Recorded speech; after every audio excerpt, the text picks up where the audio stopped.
Good evening. This is Thursday, May 29th, 159 days until the 2008 presidential election. For punch and for brevity, just skimming the chapter titles may tell you everything. Selling the war, deniability, triumph and illusion, revelation and humiliation, and out of touch.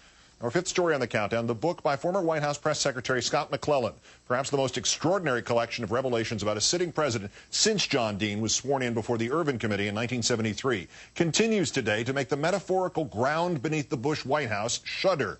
Its author is here for his first primetime, his first cable interview. Its title, What Happened Inside the Bush White House and Washington's Culture of Deception. In its pages, Mr. McClellan alleging, among other things, that the Bush administration used a political propaganda campaign to sell the war in Iraq, managing the lead up to the conflict in such a way that the use of force would be inevitable, that Mr. Bush, after vowing to alter the political equation, viewed and ran the administration as if it were a permanent campaign, and instead of trying to do it differently, just tried to do it more effectively and more insidiously and more secretly.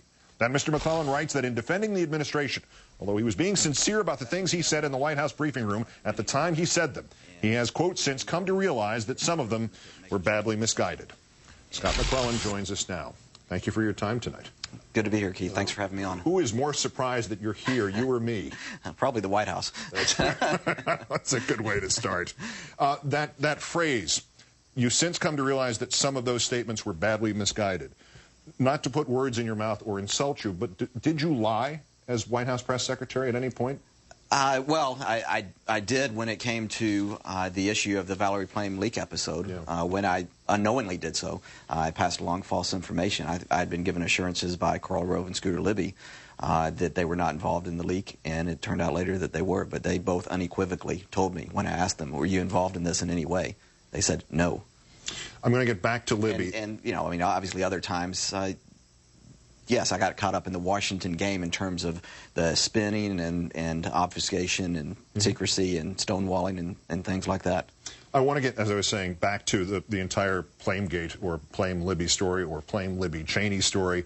But as I suggested in the opening here, this, to me, in reading so far about half of this book, it seems like it is the Rosetta Stone for understanding the last 7 years of American history. And I'd like to drop you in and out of key moments in that time and tell me what really happened and what you saw. And I want to start more or less chronologically on 9/11. Not 9/11 per se, but 9/12, the day afterwards, the days afterwards. Did the president see this as much as a disaster? Did he see it as an opportunity, do you think? September 11th attacks? Yeah. Well, yeah, certainly he saw it as an opportunity to look at the war on terror in a broad way and to try to implement this idealistic vision that he had of spreading democracy throughout the Middle East. I think that's what you're getting to. Yeah, in the sense that it was, to some degree, used. That what happened after 9/11 was used in this country. Well, certainly it was to advance the Iraq policy. To Iraq, the Iraq policy, to advance Mr. Bush's policies. Yes. Well, I don't know what the right word is that I would use, but it was certainly after 9/11 there was a whole change in attitude by the administration, and everything started centering around what we were going to do to respond to that. And several people in his administration, from the vice president to Secretary Rumsfeld to the president himself and some others, took this very broad view that they were going to do some things that they had wanted to do probably even before 9/11. To that point, you write on page 127 about Iraq. Bush pulled Rumsfeld aside in a private one-on-one discussion in late November 2001, as author Bob Woodward confirmed with the president, and instructed him to update the Pentagon's war plans for Iraq. Bush made sure this initiative was closely held, known only by a few people who could be trusted not to leak it, but it meant that, in effect, Bush had already made the decision to go to war, even if he convinced himself it might still be avoided. In the back of his mind, he would be convinced on Iraq, as on other issues, that until he gave the final order to commence war, the decision was never final. So the war began when in the president's mind? Well, not too long after September 11th, in those few months after September 11th, when he made the decision that we're going to take a broad view of the war on terror and that Iraq is going to be part of that. I think that the decision had essentially been made. We're going to confront Iraq, and unless Saddam Hussein does something that really I don't think anybody would expect he would do and completely come clean, then we were headed on a path to war.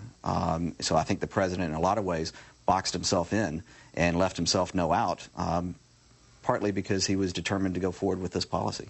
How did the vice president fit into this? Is the vice president responsible for the utilization of weapons of mass destruction and this kind of innuendo I didn't really say that Iraq had anything to do with 9/11, but I've left you with that impression? Well, I think there are a couple of times he walked very close to that. He went further out than anybody else in the administration. I think that the president was very careful not to make that in a direct way. But it's not the only issue where the vice president went further than others in the administration. He also went further on the nuclear intelligence when he started asserting with certainty that Iraq had reconstituted its nuclear weapons program. So what happened was that the intelligence was packaged together in a way to make it sound more ominous and more grave and more urgent than it really was. I don't think that this was some deliberate, conscious effort to go and mislead the American people, but it was part of this permanent campaign mentality that exists in Washington too often today. And it was taken from other policies and brought into the issue of war and peace,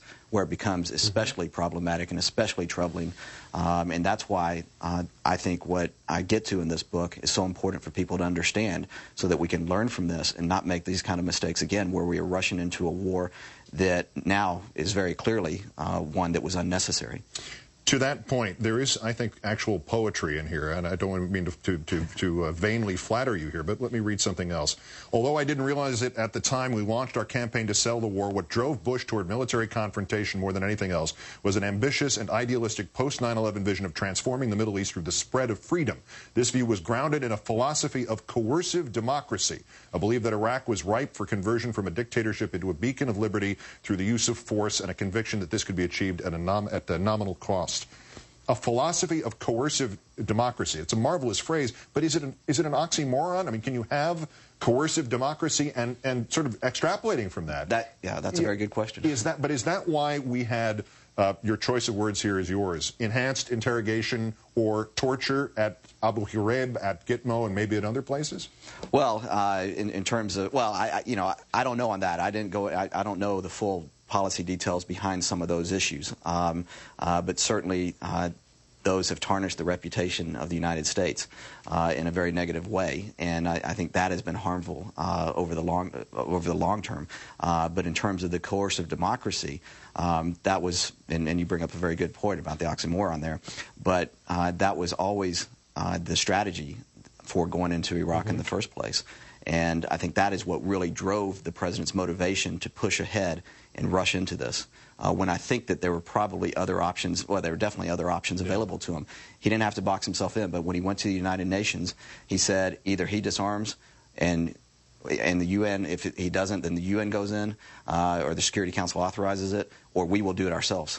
All right, let me jump ahead to where we started, I guess, with Plame. There's so much detail in the book and your role in it, and the kind of the make or break moment that it represented for you.